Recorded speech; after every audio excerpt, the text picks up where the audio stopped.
Thank you so much for joining the Network One for this webinar today. It's on Wednesday, the 13th of November, 2024.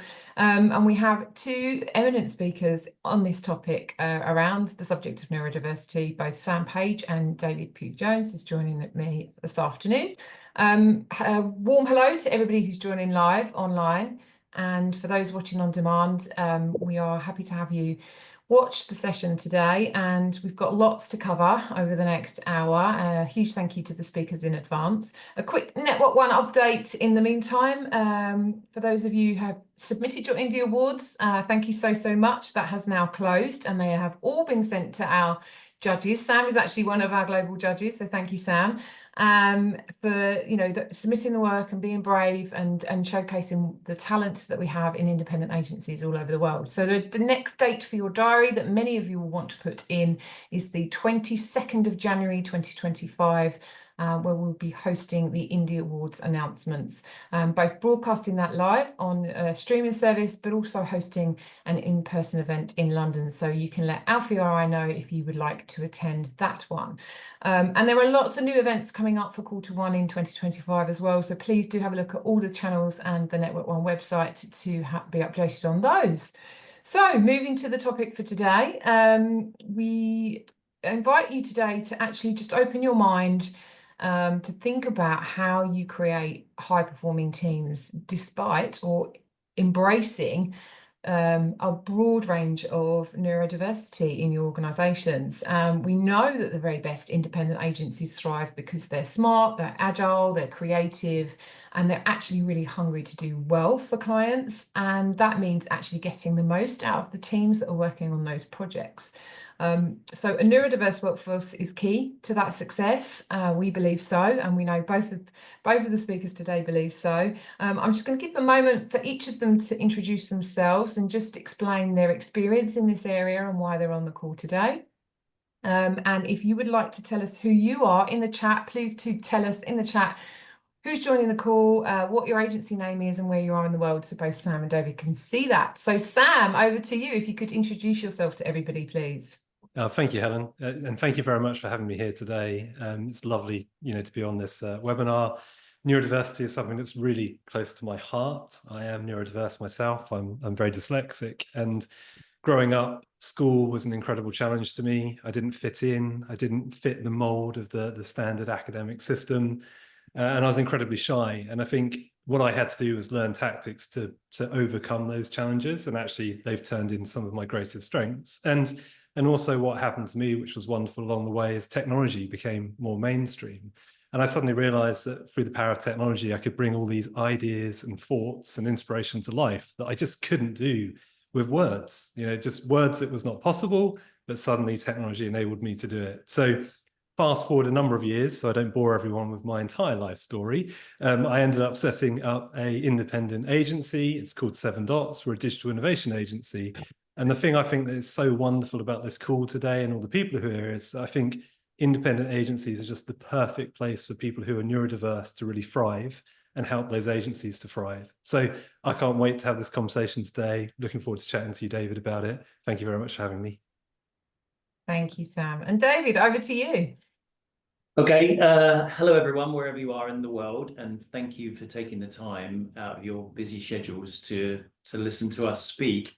I always critique myself after I've spoken about introducing myself, because it's very difficult to try and crush in 30 years of working in the media and creative landscape into a mere few minutes. But I suppose one of the reasons why I'm here is I helped found a charity called Neurodiversity in Business in 2022, so not long after the whole pandemic.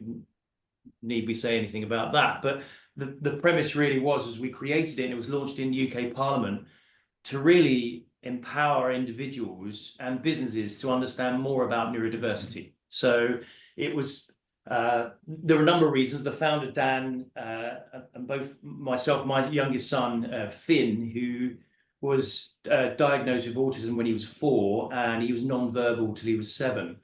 And the premise really was that I wanted to help launch a charity that could help not just this generation, but the next generation of neurodivergent individuals that probably got passed by and still do today. So if we can help convince, educate, and empower global corporate businesses, and any business for that matter, whether it's 2 people or 200,000, we support them in all manner of ways, from research, from events, but predominantly is that of the 1,000 corporates that have signed up over the course of the last 2 years, every one of them is now on a path that's recognizing that they need to change, and as society is changing with that. But again, is that, yeah, I'm the CMO of a company called Corpora.ai, which is a research engine which is going to launch very soon. So I'm excited about that. And then I have a number of fractional roles as a marketeer and a brand strategist. But I'm sure if people will stalk my profile, you can find a little bit more about me. But looking forward to today. So thank you very much for having me, Helen and team. Thank you. And Alfie's actually got his camera off, but he's on the call as well. So welcome to Alfie. The topics we're going to talk through today, and thank you to both the speakers for being so open and for sharing those experiences with us. And I know both of you are actually open to some questions after we've talked today, but actually after the event as well, if people want to reach out. And we're actually going to share some links in the on-demand version of this event in the comments section. So anything that's mentioned today, we'll make sure we follow up so that people have a toolkit. Can I just ask both of you actually, and Sam, we'll start with you. What is neurodiversity? If somebody doesn't really understand what that term is, or they're not really sure whether that applies to them or personally, or because, you know, it's a confusing subject, isn't it? What is neurodiverse, and how should it apply? Like, how does it apply in independent agencies? Yeah, absolutely. I mean, if you go back to the base foundations of what neurodiversity is, you know, I'm a big believer all of us in the world are on a spectrum somewhere. Now, there do tend to be more people who are considered neurotypical. So, you know, 80% or round about there are considered to be neurotypical, which is pretty much generally how our society is geared for. But then you have a segment of people, around 20%, probably a bit higher to be honest with you, but that's sort of the latest numbers, who are neurodivergent. So they're not neurotypical. Now, that pool collectively is neurodiversity in its wholeness, if you like. But the point with the people who are neurodivergent, like myself, I'm dyslexic, you could have ADHD, you could be dyspraxic, is they tend to think slightly differently to the typical place. So they have brains like myself where we just think slightly differently. We develop different skills to overcome some of the challenges that neurotypical people might find quite easy. So that at a very basic start point is what neurodivergence is, what neurodiversity is. And what's really important in society, to me and to independent agencies, and as David really nicely said in his introduction, to all companies, is embracing those neurodivergent people as an asset and seeing that the whole collective is much more powerful than either one or the other. Yeah, I think I would just, I mean, I think you just hit the nail on the head, to be honest, Sam. But I would say is that some of the numbers are eye-watering in the sense that we're in the creative and media landscape. So let's just think about that for a second. I can imagine a huge swathe of individuals that are currently listening to this, whether you're diagnosed or undiagnosed or misdiagnosed, or actually, in fact, even if you're masking, or they also call it camouflaging, where you're in an environment where your brain or the way that you respond to certain things is very different to you as you think anyone else is. But the premise still goes back to we are all wired differently. So whilst we've got these names and monikers for these scenarios, and it's good to have them sometimes because it then leads to help and support and all the other mechanisms that kick in. But let's not get away from the fact that we are very unique. We all have our own DNA and our own unique fingerprint. We just need to work out how best then to encompass that across our personal lives and our business lives, and even when they're intertwined. Yeah, absolutely. And I think what I might just add to that is I think neurodiversity in agencies is probably much more mixed than in many other sectors, because it's the type of environment where people who are neurodivergent and think differently can thrive in the right environment with the right support and right help. So hopefully we're talking amongst a much more diverse portfolio of people listening on this call today than perhaps we might be if we're in a very, very traditional corporate industry, for example. And do you think that's because the creative sector invite people that think differently? Like we naturally embrace the differences in the way that people think in this particular sector? My personal view is not that the sector or industry set out to invite that. I think it's a outcome of the fact that people who tend to be neurodivergent think creatively or have learned to think creatively to mitigate things. They tend to have very good interpersonal skills. They tend to have all the skills that you need to put in an organization that goes out there and thinks creatively and solves problems in innovative ways. So I don't think it was by design. I think it was just from the fact that it's really suited to people like us, because I do think there's a lot more that could be done and probably needs to be done to make even more of it, for example. Yeah, and again, some of the traits in neurodivergent individuals replicate quite well for the industry. I mean, things like being, in some cases, super detail orientated or hyper focused or design orientated, and even sometimes in some cases a strong memory to recall information. And boy, do we need to take a lot of information in this world. And I think the other thing is resilience and a bit of perseverance. And I know everyone can say they've got it in spades, but realistically, is in this particular scenario, maybe that's the way that they're transitioning into a world where they feel that like-minded individuals are reacting and acting in a similar manner, and that's why this environment. And don't get me wrong, realistically, that's what we want. We want diverse individuals and creatures that are not necessarily habitual. They think and approach things in a very, very different manner. Yeah, so interesting. The generations that are coming into the workforce now, the sort of Gen Z, Gen Alphas, they tend to be more aware of what their differences are, how they're neurodivergent, what environment they need to work in, because they've had that support. But actually the generations above them haven't had that.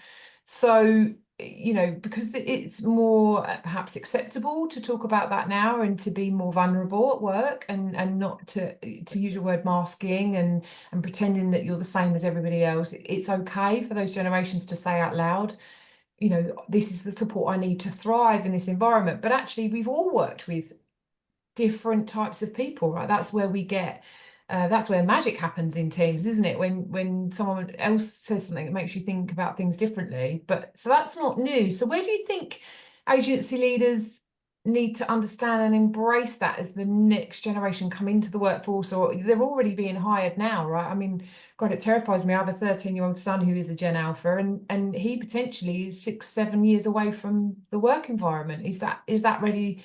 You know, are they ready for him? Is he ready for that? What do you think agency think about? Yeah, I would say one thing that brings me a hell of a lot of joy is the amount of peers and people in business now that are of an older generation that are becoming more comfortable about talking about these things.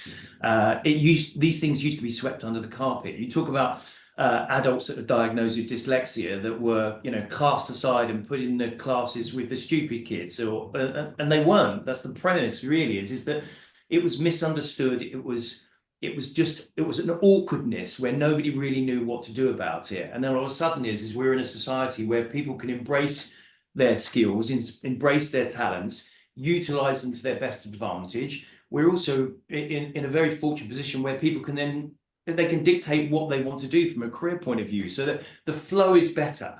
And because this generation is a little bit more open and candid about all manner of issues that they have, that you'll notice that their parents and their grandparents are actually becoming more knowledgeable, more educated, more understanding. And then what happens is that they actually start to morph and think, hold on a minute, some of these traits are actually in me alone.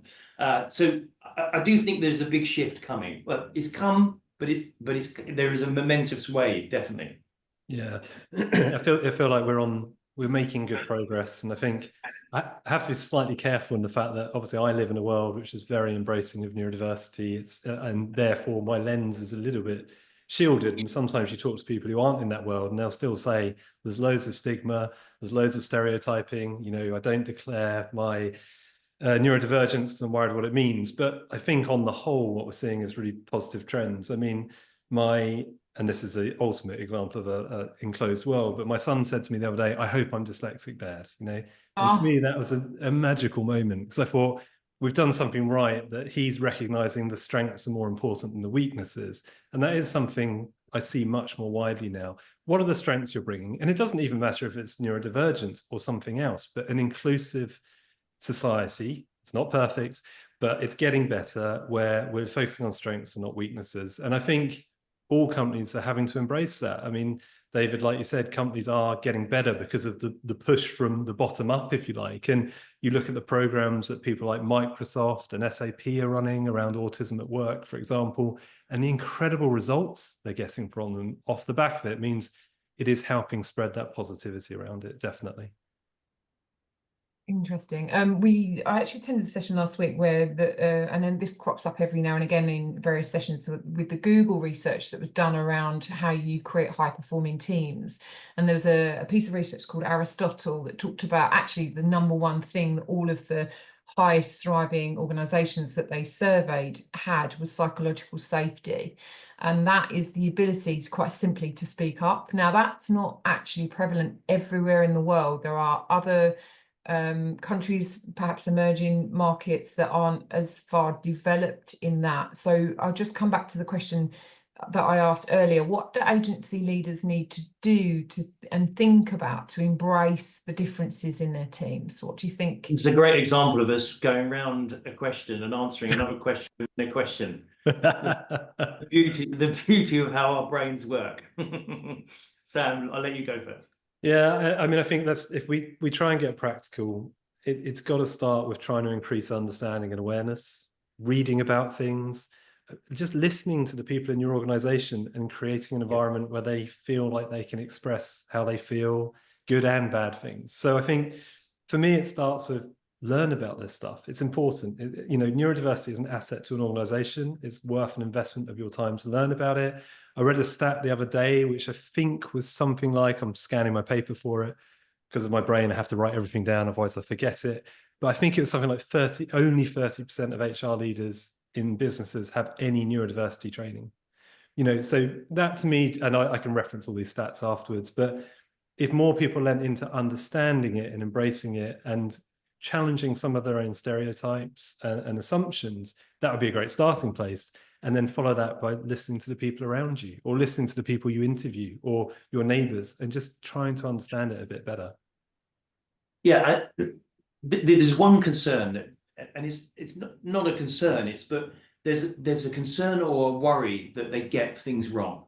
And that is, so rather than not step into this realm where they want to learn more, I think there just needs to be this openness about, look, we're gonna stumble through this journey together, but if we bury our heads in the sand, then nothing improves. And by the way, what also gets affected is creativity, personal well-being. People are affected, more sick days, more issues with stress,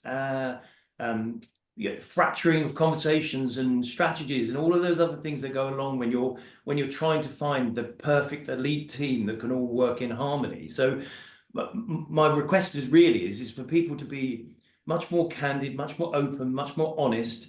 Have people talk about this, because there are plenty of people that have hidden certain elements of how they think and how they respond, whether they're diagnosed or not. But mark my words, in the businesses where I've seen those teams and individuals have that frank and open conversation, all of a sudden it's been incredibly dynamic, in the sense of seeing the cultural shift of how a business supports and looks after individuals. And to be fair, there should be a moral compass on any leader that's working with individuals to bring the best out of them.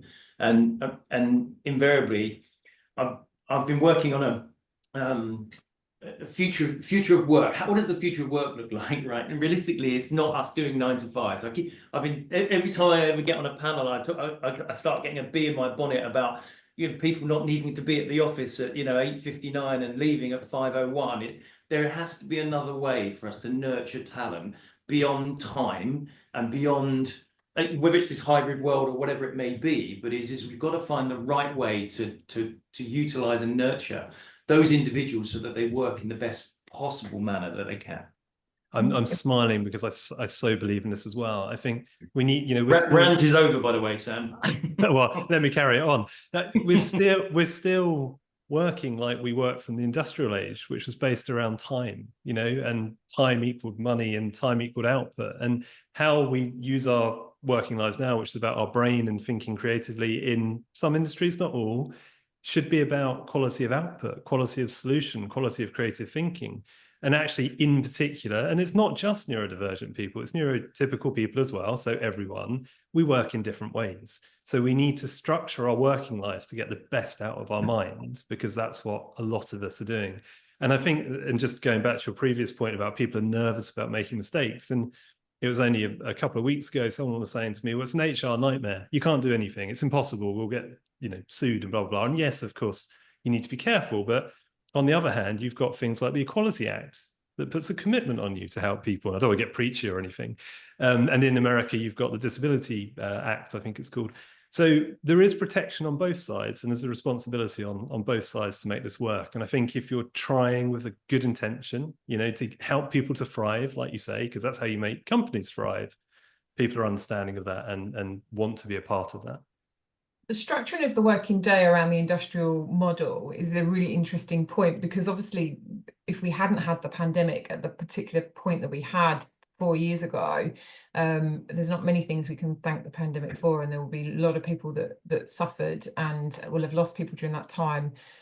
But what it fundamentally has done is change the way that working life happens, right? It's forced a generation of leaders potentially that believe in that presenteeism and having people and I've done it. You go, you're in before the boss gets in, and you don't leave until the boss goes home. So that era has gone, and even things like inviting staff members to drinks or a social event after work, they now see that as work. They don't see that as a social so the culture of teams has changed significantly, particularly with the younger generations. They don't want to stay at work. They don't want to socialize with their work colleagues. Most of them, I'm generalizing. They invest in themselves far more than the generations above them. So how does the small business owner, how does an agency leader cultivate that culture that would still bring people together with the neurodiverse lens? So you talk there about being sued or leaders being fearful of using certain language because they're frightened of saying something wrong. Or how as a business leader, how do you cultivate the right environment? Yeah, I mean, just for me, it starts with purpose. Why does your business exist? What are you trying to do? And how does that impact and benefit people? And by people, I mean both the people outside your business, but incredibly important, the people inside your business, because you are a collection of people together trying to achieve something together. I think if you have a good purpose and it has positive impact to it, that goes a long way to creating a good culture.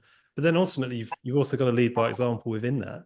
You can't sit there and say, we're going to be a really inclusive workplace where we're going to have flexible working and etc., and then be the one who's the opposite of that. So I think culture, it as a business grows, it's created by everyone, but at the starting point, it has to come from someone who says, this is what we stand for, this is what we believe in, this is our purpose, and let's go from there at a very high level anyway. Yeah, and I think there's a natural phenomenon when business leaders of any size actually truly believe in the people that work for them, and they're willing to give them that support.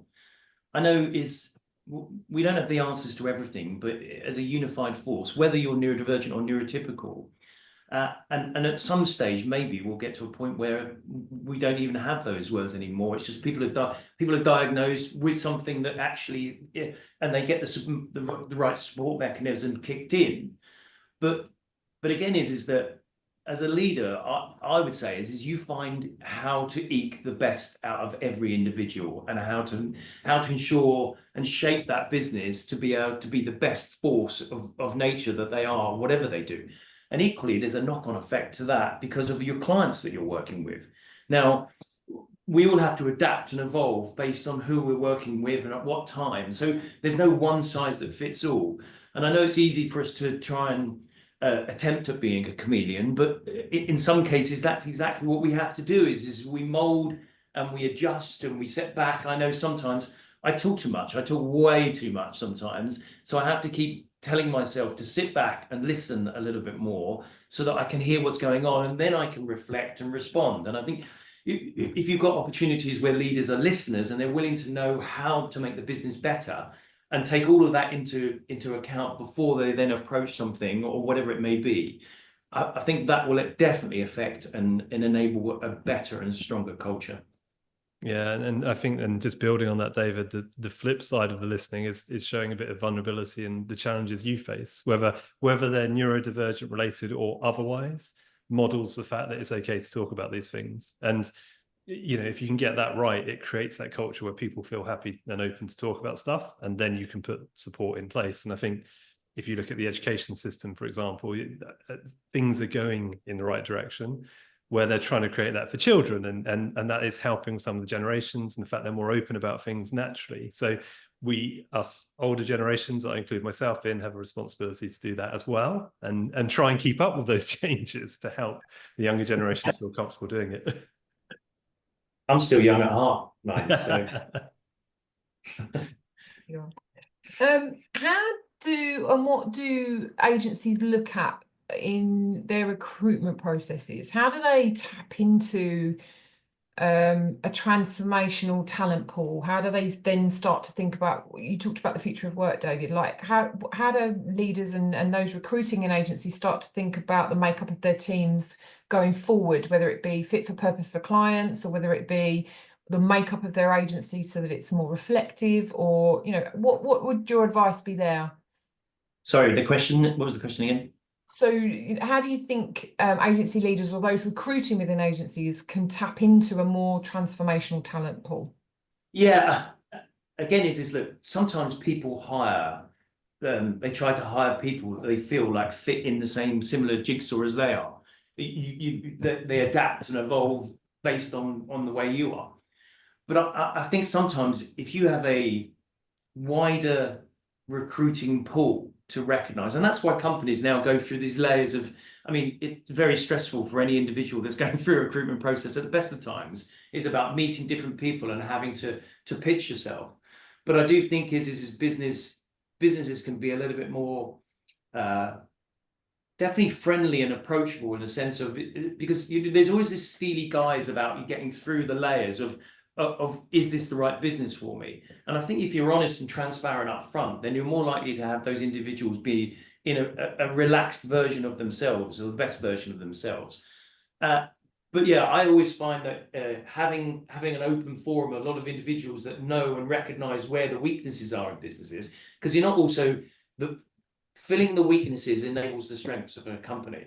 So you're kind of on this journey to be the spearhead with everyone else behind you to get to the best version of you. And yeah, so I just like to make sure that I get the opinions of others. And I think leaders should, there's a lot of weight on agency leaders they're expected to know and to do everything right. And an actual fact is if they recognize that they've got this wonderful breadth and depth of talent in their business that could actually help fill some of those voids, it might make their lives a little bit less stressful, he says.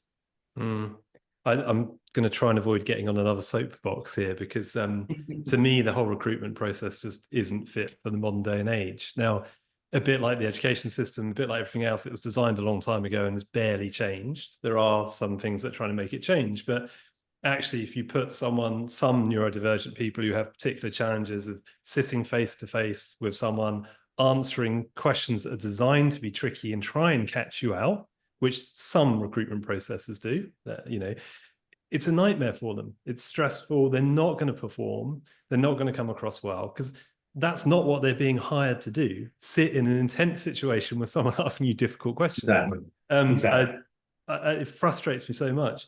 What you want to do in the recruitment process, in my point of view, is put someone in the best possible position to show you what they're great at and how that can benefit your company. And that's not, in my view, most of the time, although it is some of the time, but most of the time that's not a 1 hour face-to-face or a 2 hour face-to-face. I mean, for me, concentrating for an hour in a situation like that, it's difficult, it's very tiring. I have to be on like absolute performance to do it. And then if you take someone who might be neurodivergent in a different way to me, who's not comfortable at all in those situations, imagine what it's like. So off my soapbox, there's a lot we can do in our hiring processes to really help both attract, but also get people who are neurodivergent through the process better.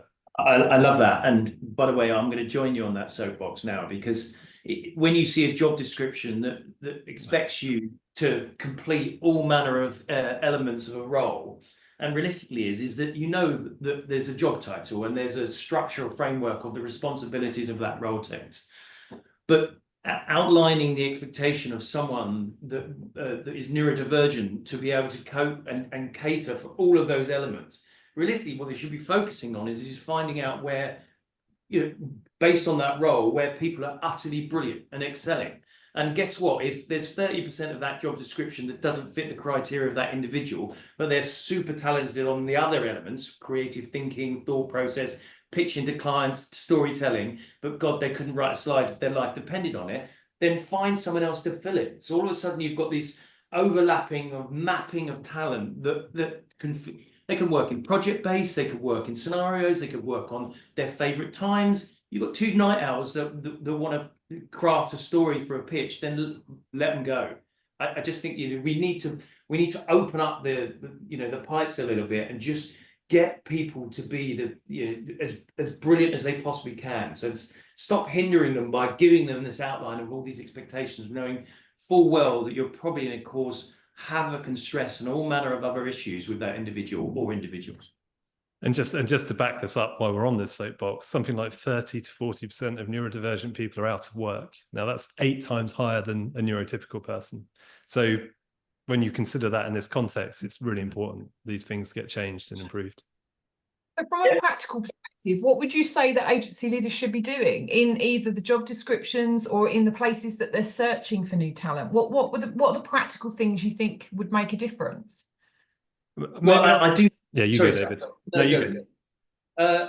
I was just going to say is knowing the networks that I, them circling all of these different scenarios on whether it's creativity or marketing or strategy, but individuals' networks know the best versions of people. So I feel like I'm on a record going around saying best version, but equally is that utilizing your own internal talent can help find other talent that they've worked with and they've been on that journey alongside them. I'm forever recognizing or recommending people that I know or that I trust that know someone that they can vouch for. And so you put this thing out and then you get a swathe of responses for it. I just think maybe we need to approach and change how we source talent a little bit differently rather than just putting something out there and getting a swathe of CVs that nobody even looks at anyway. There has to be a better way.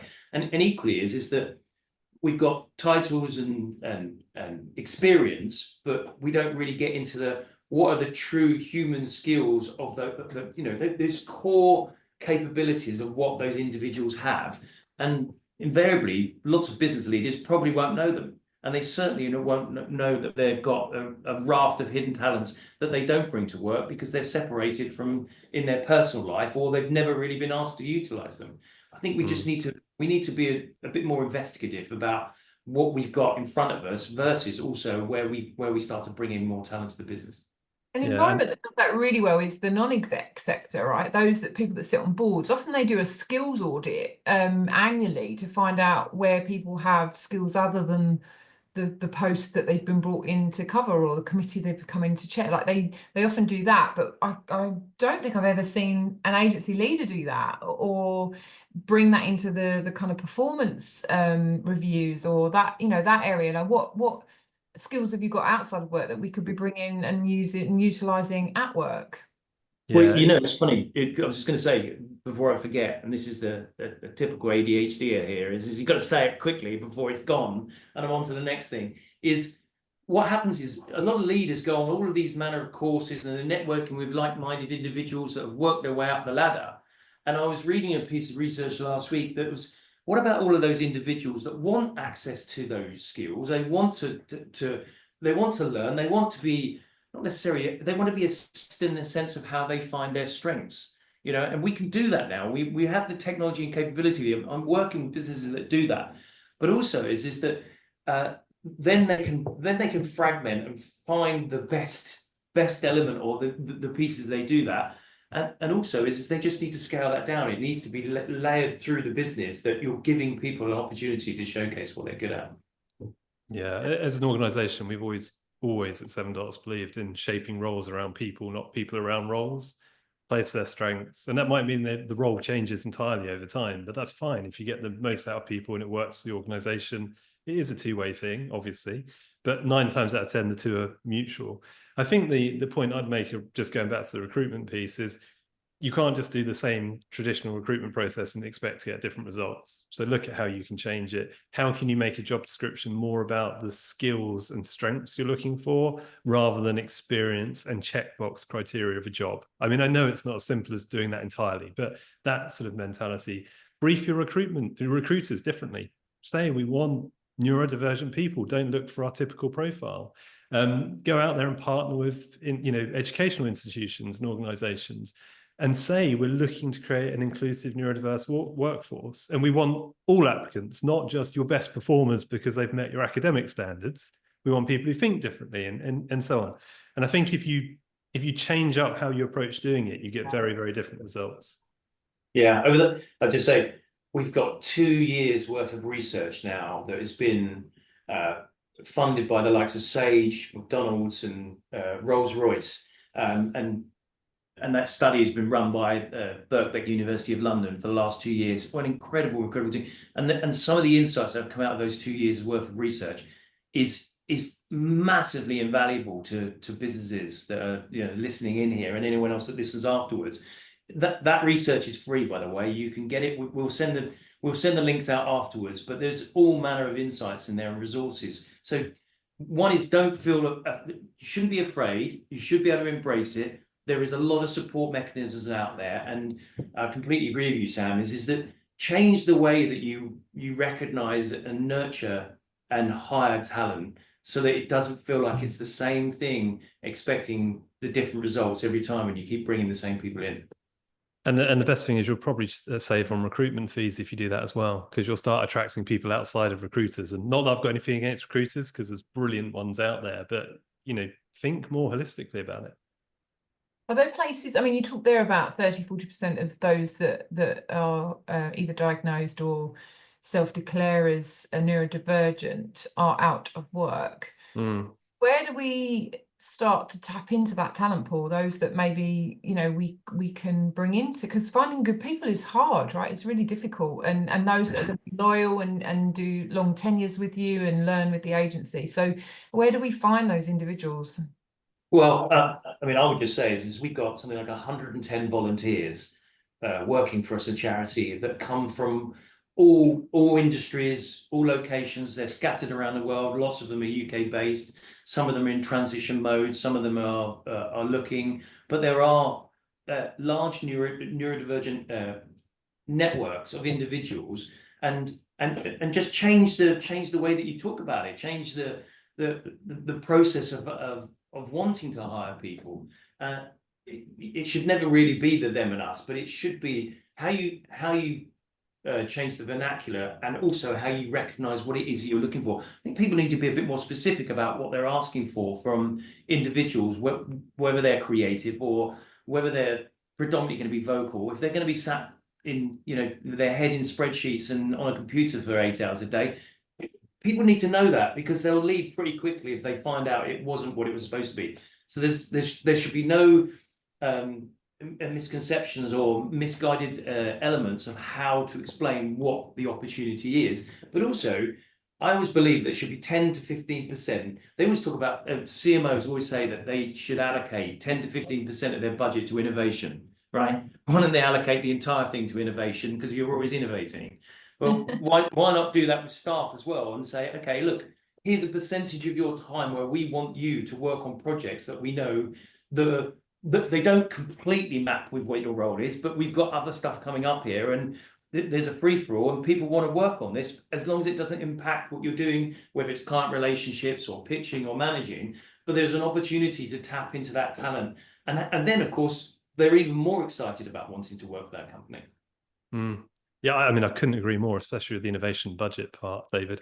But I think also, just on a really practical level, go to where people are. You know, if you're go to online communities and make yourself known that you're an inclusive employer and you're looking for people who have these wonderful skills and you have a brilliant place to work for people like that. Go to community events, and if you really want to embrace this and put yourself out there and find these people, like you say, Helen, go to where they are. Don't expect them to come to you, especially not when your recruitment process is full of great big forms and stuff that no one likes getting through anyway. So that would be my advice. Go to where people are.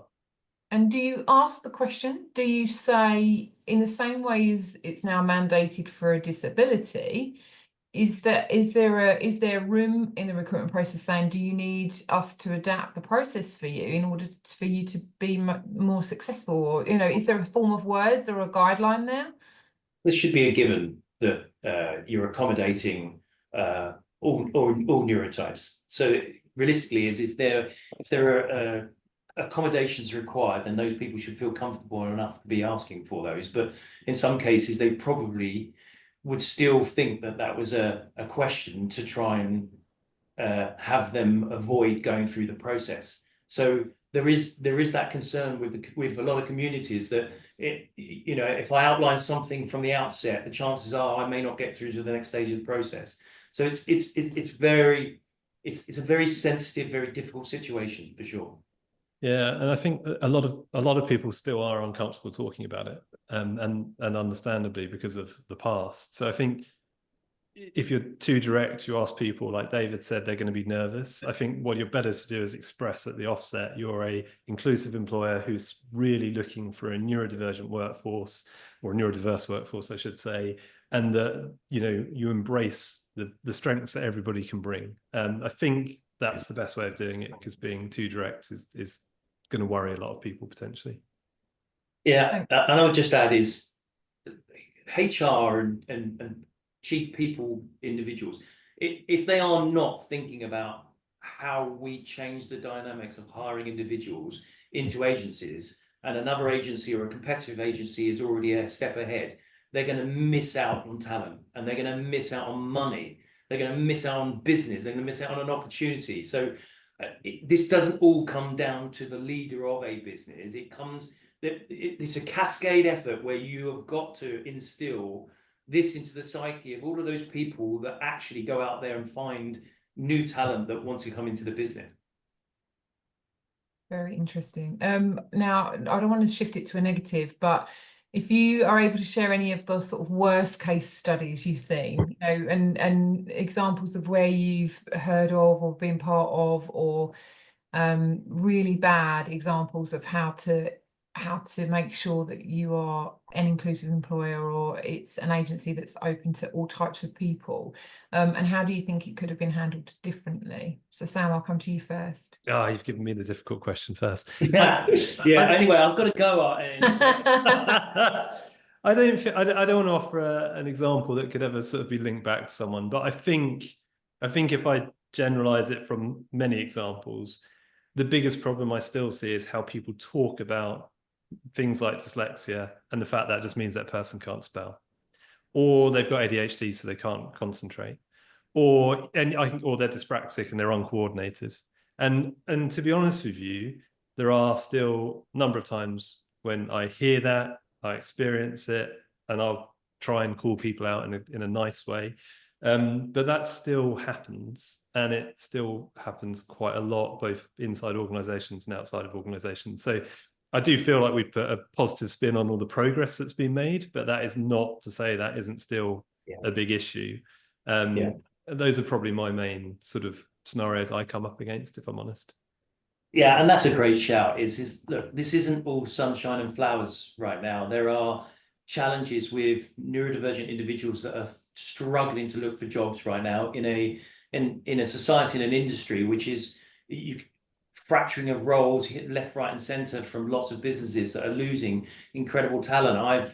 I saw a list of 50 individuals of all disciplines that were all literally let go and now looking for. So you can see this. It's burgeoning of incredible talent that still aren't being recognised, and that's a sad thing. Is that they're finding it harder to find those, potentially because of their diagnosis. And when businesses are asking people to come back from full time for 9 to 5 for 5 days a week, and not expect some sort of kickback, they're going to lose talent. Without a doubt, they're going to lose talent. But Sam's right, is that we need to continue pushing the empowerment, education, awareness, and making sure that we're doing and saying the right things, but also we're showcasing that we're doing the right things. We're not doing this to bring people into society that have been cast aside because we didn't think they were good enough.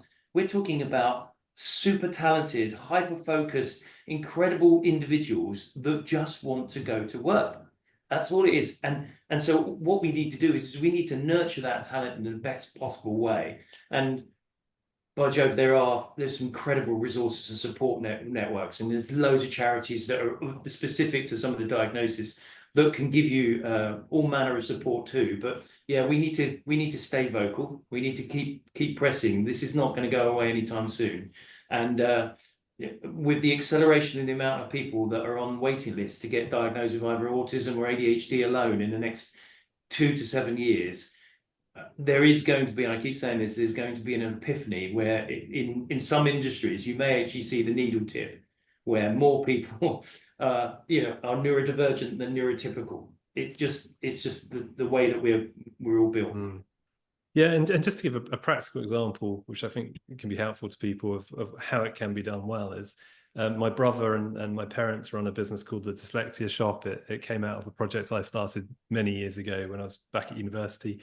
And they nearly only employ people that they go to the job centre and places like that, and they say people who can't find a job, who have perhaps neurodivergence traits or other things, and therefore cannot find a place to work, we'll embrace them and we'll bring them in. And actually, the benefit of that is not only incredible to their organisation, but their customers love it. People buy into this stuff now. People want to see businesses doing good. So I think if you can take that sort of approach and apply that to your business, not wholly, but partly, you can really start to move the needle on this sort of stuff. Thank you. We talked briefly there about HR and HR changing the way that we recruit, but also the way that we look after our people. Predominantly that sits in a HR role. For some owner founders, for agencies, actually it will sit with the individual owner founder, because depending on the size of the agency. But what guidelines, if you can just share just your knowledge about where people can get support, where are the guidelines of where people can perhaps, or communities of leaders that they can talk to if they're struggling with a particular individual, they don't know what to do, they don't know how to help them, they don't want to use the wrong language, like where are the guidelines for that? Yeah, I mean, look, we have a resource hub on the Neurodiversity in Business website. So fill your boots. There are literally get stuck into all manner of resources and support networks, but equally is we have a LinkedIn community with 40,000 plus individuals that are talking about all topics. Join some of those communities in LinkedIn about those specific and don't be afraid to ask some of those questions, because other people are asking the same ones. So before you know it, you're going to get a lovely swathe of responses. Don't underestimate the power of AI either, by the way. I mean, it's got to be mentioned at least once in an hour conversation, isn't it? There is some goodness that's coming out of AI, I can tell you, and I've seen some of it. And embrace it, use it in the right manner, and it will give you great output and enough to fuel you and arm you to do the right things for your business, without a doubt. Yeah, I mean, there are some fantastic technology tools for people who are neurodivergent or otherwise, in terms of whether it's generative AI, whether it's specific tools around time tracking, Calm for anxiety. There's so much out there at the moment that can really positively help people deal with some of the challenges they face. The other thing I'd say, just in answer to your question, Helen, is engage with people like the British Dyslexia Association or ADHD Association and ask them for help and support. They have brilliant programs so they can accredit your business as being a friendly employer to people who have these conditions. And they're there to be helpful. We also at 7 Dots have a neurodiversity council. It's run by the staff for the benefit of a neurodiversity workforce. It's sponsored by me, obviously, because I'm passionate about it, but it would run without me. And they collate resources, they do surveys, they look to help everyone in our business. Everyone, not just a small group of people, because we want to be really embrace neurodiversity, really help people who need it. And I think sometimes giving the power to the people to do stuff like that is a really good thing. It shouldn't just always rely on the leaders, like we talked about earlier, David. But yeah, and AI tools and stuff like that as well. There's so many out there now, which are just fantastic, like really good. Right. Well, we'll make sure that we put some of those links into the comments section, and just obviously for our international audience, there'll be bodies that are similar to those bodies, but in their national spaces, right? Usually government led, I would assume. But if anybody wants to share in the network, wants to share those links with us for different countries around the world, then we'll happily share those links as well. So just to make that note. And then just a final question from me. What does good look like? We talked about embracing talent. We talked about changing the way we recruit, talking about, not being fearful, listening to your teams, challenging your own biases and your own ways of doing things, not being structured around a 9-to-5 day. But they're all kind of tools and practical things. But what does good look like? What are the leaders of tomorrow going to look like, in your opinion? Blimey, that's a tougher question than the one before. Well, you can go first, David, then. Oh, yeah, thanks. Brilliant. I think tomorrow is better than yesterday's good, is the way that I would say it. Is if you're open-minded, you're approachable, you're willing to listen, you're willing to adapt and change. I think society will also gain a multitude of long-term benefits, really, by these businesses, enabling these businesses to make an impact that properly matters. So there is something. It's not just about how well that business grows and survives and exceeds. It's about actually, I would rather have a legacy of making a difference to people's lives alongside making money and surviving and doing okay in society. But again, I go back to that moral compass. Let's do the right thing for the people. And I think that's the nail on the head. If what ultimately good looks like is everyone thriving, no matter how different they are or what their background is. And I think actually one of the things we haven't talked about, we've covered a lot of tactics and stuff like that. One of the things we haven't touched on is sort of the idea of leaders who are coaching people. They're coaching people to get the best out of them, and that means listening.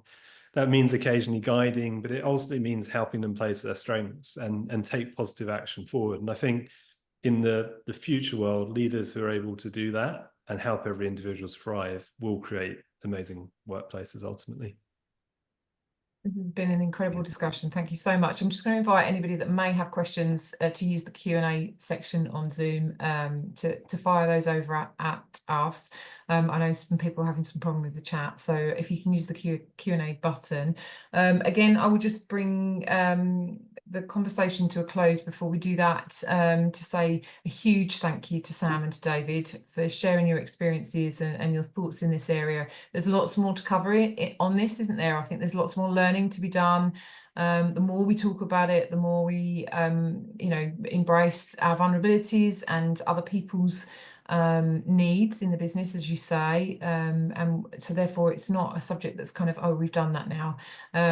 It's a continual evolvement of how we get the most out of our teams. Have you got any closing thoughts, either of you, that anything you want to say to the others watching, or either live or on demand?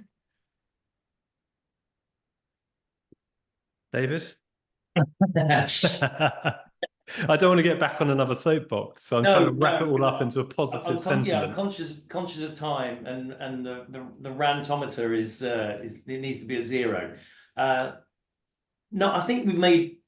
Look, the one thing is that I'm sure Sam, I can speak for Sam as well, is that we're both very approachable, and if people want to ask us questions, via a DM, that's absolutely fine. Please do, because if we can help in any way, we will do our utmost to do that, without a doubt. But equally, I am actually quite excited about what the future holds. I really am, because I do think that if we can if we can embrace and encompass and ensure that we bring everyone to the table that has some form of unique talent, then it's just a question of how do we untap it? How do we really find out what it is?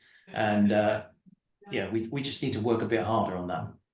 And I would build on that. I'm incredibly excited about the future because I think people who are neurodivergent are going to have a real strength in the future world, where things like AI and technology is going to do a lot of the more mundane things in life, and that's going to create more space for people who are creative, bigger problem solving, and better interpersonal skills, and all the things many neurodivergent people have. So I'm super excited. I think it has to start with everyone having a bit more understanding of each other and wanting to find out a bit more about each other. And if the whole world did that, I think it'd be a much better place. Yeah, definitely. Be more inquisitive, people.